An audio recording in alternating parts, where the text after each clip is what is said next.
grab your laptop, your harness, maybe a USB extension if you're rich.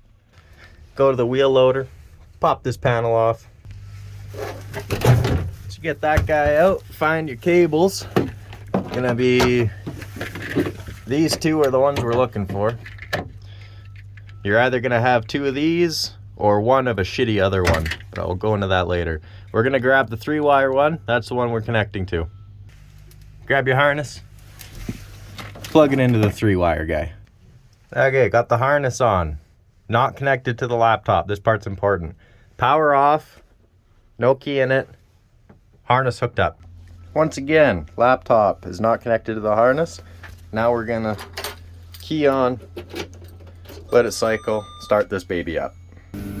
Okay, you got the machine running. And plug into your number 1 port and go into project, online simulation. That one. Now you're, boom, you're in. Now from here, what we're gonna do is go into bottom right parameter setup, go to tilt parameter. Now we have adder. This one's already been tuned by myself, so these values are way different. These ones are a little different. These are a little different. These are probably pretty similar, and that's different. That's all we got going on here. This is the most important one that we need to change. I highly suggest focusing on your tilt dump. These are going to be pretty close to what you're going to want. Maybe 40% here and 70% here, or 32% here and 60% here, or something along those lines. You don't really need to change much else in here. The other thing that's important that I'll go over quick is we're going to go return, return again.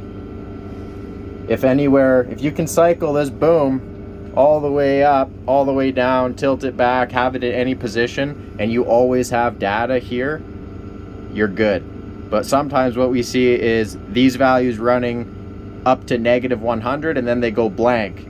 So if you have that and you see this one have stars in this field or this one has stars in the field, whichever one it's on, that means the sensor's upside down. So if it's the tilt angle that's out of whack, it's going to be the sensor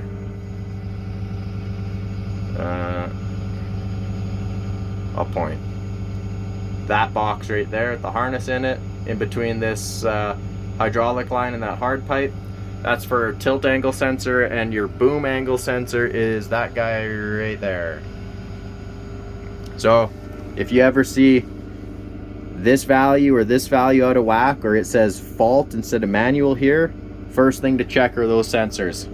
A lot of the time they're just installed upside down.